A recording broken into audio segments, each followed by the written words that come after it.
잊혀진 기록들과 시간에 의해 지워진 목소리들 사이에서 하나의 존재가 떠오른다. 미디어도 대중도 아닌 바람이 속삭이는 이름. 토구토 태상. 세상에 알려지지 않은 몽골의 은둔자. 그러나 보이지 않는 메아리를 간직한 산들에겐 익숙한 존재. 그는 40년 동안 문명과 떨어져 보편적인 언어와 멀리 떨어져 영혼을 흐트러뜨리는 모든 것으로부터 벗어나 은둔하며 살았다. 그리고 그 자발적인 망명에서 그는 5개의 메시지를 가져왔다. 그것은 연설도 아니었고 극적인 환상도 아니었다. 단 한 장의 종이에 쓰인 5개의 문장, 단 한 사람에게 전해지고 다시 찾아온 침묵, 영상도 사진도 없었다. 오직 단어들 뿐이었다. 이 5문장은 상징으로 가득하며 2025년의 한국을 말하고 있다. 그러나 그것은 또한 세상, 인간의 정신, 더 이상 미룰 수 없는 갈림길에 대해서도 이야기한다. 토구토는 하늘이 굽어지는 해가 다가오고 있다고 썼다. 땅은 말을 삼키고 바다는 숨을 내쉬며 한반도는 선택의 문 앞에서 멈춰 설 것이라고 했다. 그리고 그때 묻혀있던 바람이 다시 불어와 잊혀진 이름들을 불러올 것이다. 그는 스스로를 예언자라 부르지 않았다. 추종자를 요구하지도 세상의 주목을 바라지도 않았다. 그러나 그가 남긴 말들은 조용하면서도 강력하게 울리기 시작했고 세상이 마치 그것을 듣기 위해 멈춘 듯한 순간에 그 울림은 커져갔다. 모든 것은 2024년 11월에 시작되었다. 한 한국 기자가 몽골로 여행을 떠났을 때 산속 깊은 곳에 은둔한 노연자가 있다는 이야기를 들었다. 그리고 마침내 이루어진 만남, 짧았고 조용했다. 토구토는 손으로 직접 쓴 문장 5줄이 적힌 종이를 기자에게 건네고 다시 울창한 숲속으로 사라졌다. 그 이후로 이 문장들은 천천히 타오르는 비밀처럼 퍼져나갔다. 그것은 단지 정치만을 말하지 않았다. 재난을 명시적으로 예고하지도 않았다. 하지만 깊은 의미의 층위를 지니고 있었고 마치 그것을 이해할 준비가 된 사람을 기다려온 듯한 인상을 주었다. 첫 번째 문장은 강렬한 이미지였다. 하늘이 굽어지고 땅이 말을 삼키며 바다가 숨을 쉬고 한국은 피할 수 없는 선택 앞에서 멈춰 있다. 이건 단순한 예언이 아니다. 시간의 굴곡, 현실이 무너지기 시작하는 순간을 상징한다. 이는 하나의 순환이 바뀌는 전조이며 그 순환은 내면의 침묵을 통해서만 이해될 수 있다. 그 메시지는 소음으로 오지 않는다. 그것은 계시로 다가온다. 그리고 모든 계시는 진짜가 되려면 느껴져야만 한다. 신비는 문장 그 자체에 있는 것이 아니라 그것을 듣는 이 안에서 일어나는 변화에 있다. 토구토는 한국을 우연히 선택한 것이 아니다. 그는 이 나라를 단순한 배경으로 언급한 것이 아니라 중심에 놓았다. 그에게 2025년은 한반도 역사에서 전환점이 되는 해였다. 첫 번째 징후는 일본에서 연이은 재난으로 나타날 것이며 그 후 한국에서는 새로운 지도자가 등장할 것이라고 했다. 알려진 인물이 아니라 잊혀졌던 누군가, 침묵 속을 걸어온 자. 그 다음은 물질의 붕괴와 정신의 각성, 그리고 마침내 오랜 상처, 남과 북의 분단. 그것이 강요가 아니라 집단 영혼의 흐름을 따라 자연스럽게 녹아들기 시작할 것이라고 했다. 마지막에는 하나의 선택, 어쩌면 가장 어려운 선택이 남는다. 열리는 문을 지나갈 것인가 말 것인가. 토구토의 문장은 직선적인 서사가 아니다. 그것은 거울이다. 미래를 고정된 선처럼 읽는 방식으로 무엇이 일어날지를 말하지 않는다. 그것은 이미 일어나고 있지만 아직 인식되지 않은 것을 말한다. 그는 바람이 잊혀진 이름들을 깨운다고 썼다. 하늘은 이미 준비되어 있고 눈은 이미 떠 있지만 아무도 걷지 않는다고 했다. 길은 앞에 있지만 발걸음은 아직 내딛어지지 않았다. 이 이미지는 단지 상징이 아니다. 그것은 하나의 부름이며 어쩌면 하나의 경고이기도 하다ton 한 나라가 예언의 중심이 되었을 때. 그것이 자동으로 특별함을 의미하지는 않는다. 그러나 그것은 그 나라를 하나의 책임 앞에 세운다. 토구토에 따르면 한국은 그중 가장 큰 책임을 마주하고 있다. 세계 사이의 다리가 되는 것, 고통의 거울이자 재회의 거울이 되는 것, 세상이 기대하지 않았던 대답이 되는 것. 이는 권력에 관한 이야기가 아니다. 경제에 관한 것도 아니다. 그것은 진동에 관한 것이다. 오직 깊은 단절을 겪은 자리에서만 태어나는 변혁에 관한 것이다. 그리고 한국은 그 단절을 잘 알고 있다. 그 고통은 단지 상처가 아니라 뿌리이다. 그래서 2025년은 단순한 달력 속의 또 다른 해가 아니다. 그것은 전환점으로 다가오고 있다. 숨겨져 있던 모든 것이 움직이기 시작하는 순간이다. 오래된 지도자들은 목소리를 잃고 침묵의 지도자들이 들리기 시작한다. 영혼과 영혼을 나누던 내부의 경계들이 녹아내린다. 깊은 상처를 품고 있던 나라는 이제 약이 될 가능성을 품고 있다. 화해는 조약에서 오지 않을 것이다. 그것은 마음속에서 움직이는 보이지 않는 변화에서 올 것이다. 토구토의 5문장은 지하의 강물처럼 흐른다. 그것은 받아들여질 필요는 없다. 그저 존재할 뿐이다. 그것을 듣는 이들은 그것을 느낀다. 첫 번째 문장은 다가오는 조용한 충격을 드러낸다. 두 번째는 새로운 리더십의 탄생을 예고한다. 세 번째는 물질주의의 붕괴를, 네 번째는 갈라졌던 형제들의 재회를 말한다. 그리고 5번째는 마지막 결정, 걸을 것인가 멈출 것인가. 아마도 이 마지막이 가장 중요할지도 모른다. 왜냐하면 그것은 미래가 정해진 것이 아님을 말하기 때문이다. 미래는 열려있다. 용기 있는 자의 발걸음을 기다리고 있다. 토구토 태상이 남긴 5문장 중 첫 번째는 불길한 예감을 품은 이미지로 시작된다. 해 뜨는 땅은 3번 부서질 것이다.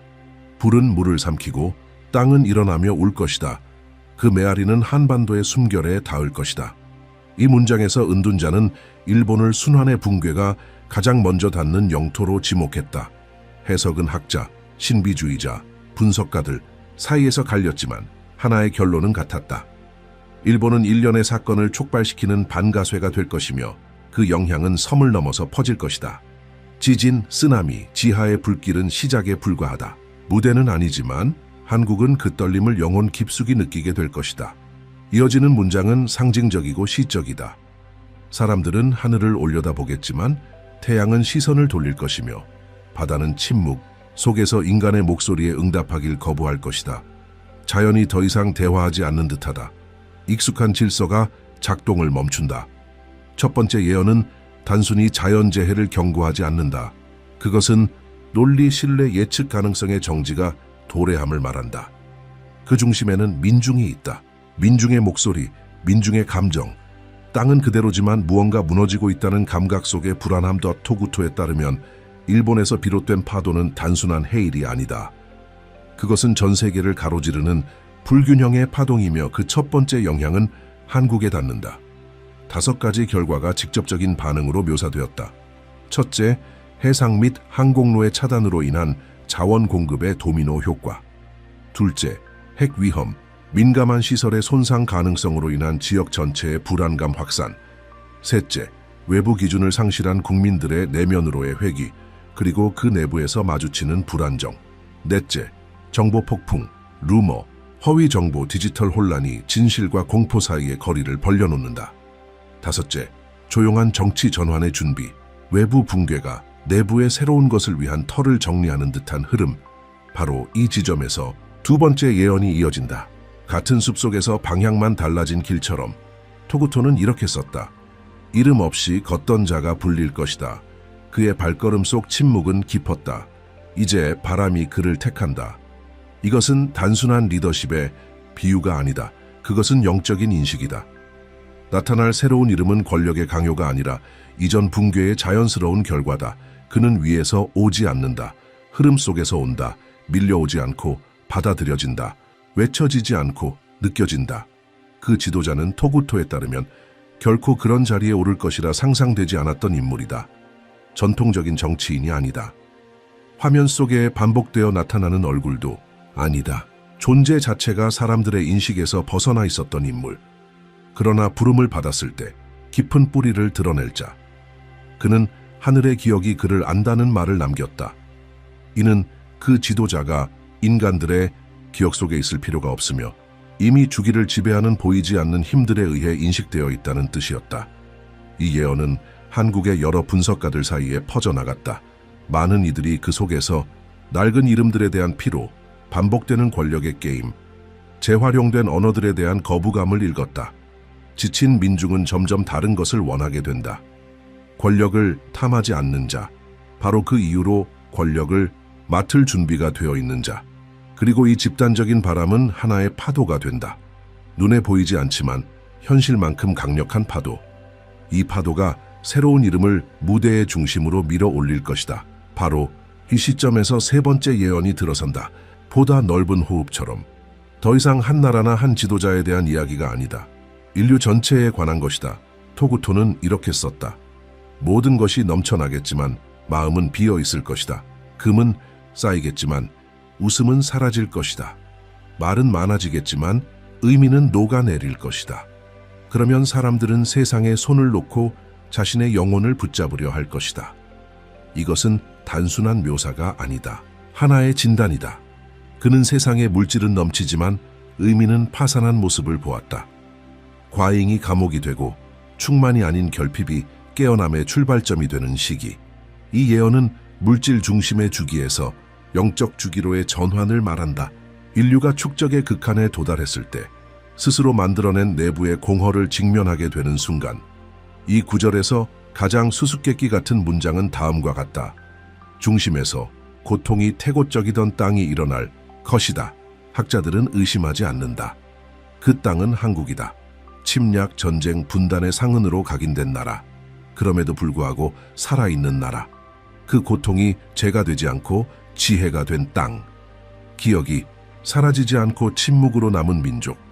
이제 그 침묵이 방향이 되어 움직이기 시작한다. 이 흐름 속에서 한국은 단지 여러 나라 중 하나가 아니다. 기준이 된다. 힘이 아닌 보이지 않는 불꽃을 지켜낸 힘으로 기억의 불꽃, 성스러움의 불꽃, 화해의 불꽃. 이 사명은 선택되는 것이 아니라 받아들여지는 것이다. 축적된 고통은 더 이상 짐이 아니다. 그것은 나침반이 된다. 토구토는 재회의 가능성을 말했다. 치유의 가능성. 다시 하나였던 곳으로 돌아가는 가능성. 그는 이렇게 썼다. 두 개의 숨결은 서로를 거슬렀다.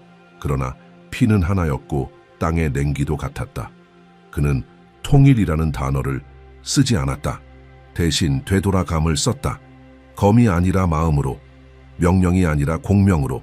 그는 흐름을 거슬러 형제를 찾는 강을 보았다. 오래된 문이 바람에 의해 움직이는 모습을 보았다. 그리고 말했다. 북쪽은 하나의 숨결에 감싸일 것이다. 이 부분은 경계에 대한 이야기가 아니다. 맥박에 대한 이야기다. 나뉘어졌던 영혼들이 다시 서로를 알아보는 과정이다. 그것은 단일한 사건으로 이루어지지 않는다. 작은 몸짓들이 이어진다. 손짓 하나, 시선 하나, 문화적 재회 하나, 기억을 잇는 다리 하나, 그리고 조금씩 정치였던 것이 정신이 된다. 순환은 더욱 강하게 소용돌이친다.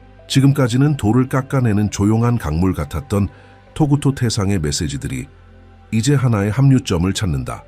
그의 계시의 첫 번째 클라이맥스는 외침이 아니라 불가피함의 무게로 다가온다. 멀게만 보였던 것들이 형체를 갖추기 시작한다. 단지 상징이었던 것들이 사건으로 뛰기 시작한다. 땅은 흔들리기 시작한다. 발 아래서만이 아니라 가슴 속에서도. 예언은 맑은 그림자처럼 움직인다. 두렵게 하지는 않지만 무시를 허락하지도 않는다. 일본에서는 예고된 대로 3번의 충격이 드러난다. 단지 자연재해만이 아니라 한 민족 전체의 영혼을 뒤흔드는 충격이다. 도시를 재구성하는 흔들림, 해안을 삼키는 파도, 지평선을 집어삼키는 산의 불꽃. 그것은 단순한 물리적 파괴가 아니라 하나의 존재 방식이 무너지는 모습이다. 한때 정밀함, 규율, 구조의 상징이었던 일본은 이제 혼돈을 마주하고 있다.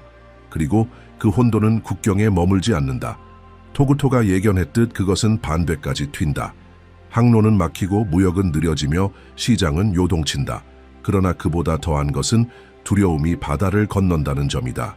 그리고 그 두려움이 던지는 질문은 달라진다. 무엇이 일어날 것인가가 아니라 언제 일어날 것인가. 한국에서는 그 충격의 첫 징후가 일상 속 균열로 나타난다. 물자 공급이 끊기고 일부 지역은 공급 부족을 겪는다. 안정성에 대한 믿음이 흔들리기 시작한다. 학교는 수업을 중단하고 병원은 물류 지연으로 어려움을 겪는다. 평범한 시민은 모든 것이 계속되고 있음에도 불구하고 보이지 않는 긴장감이 모든 것을 멈추게 하는 이상한 시간을 체감하게 된다. 바로 이 순간 리더십의 공백이 명확해진다. 민중은 방향을 찾는다. 그러나 익숙한 이름들은 더 이상 울림을 주지 못한다. 연설은 있고 약속은 있으며 반복되는 말들도 있다.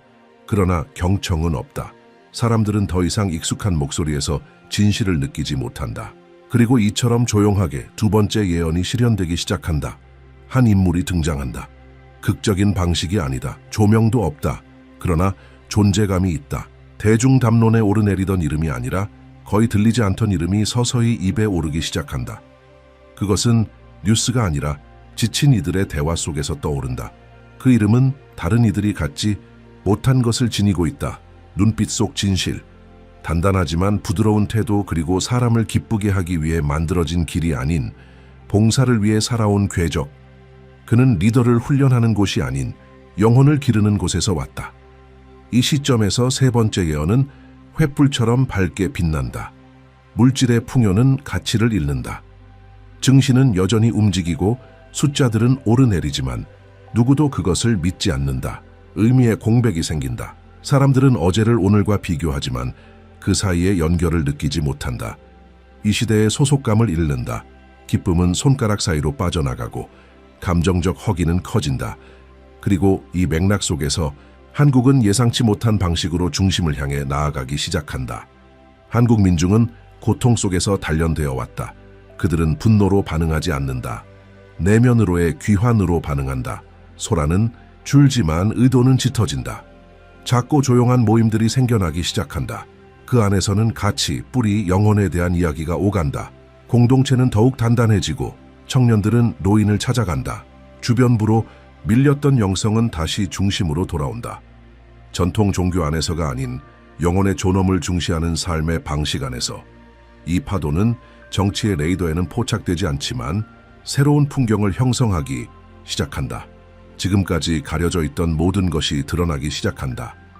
토구토 태상이 남긴 5문장은 상징과 침묵 속에 머물던 그 형태를 벗고 뚜렷한 윤곽을 갖기 시작한다.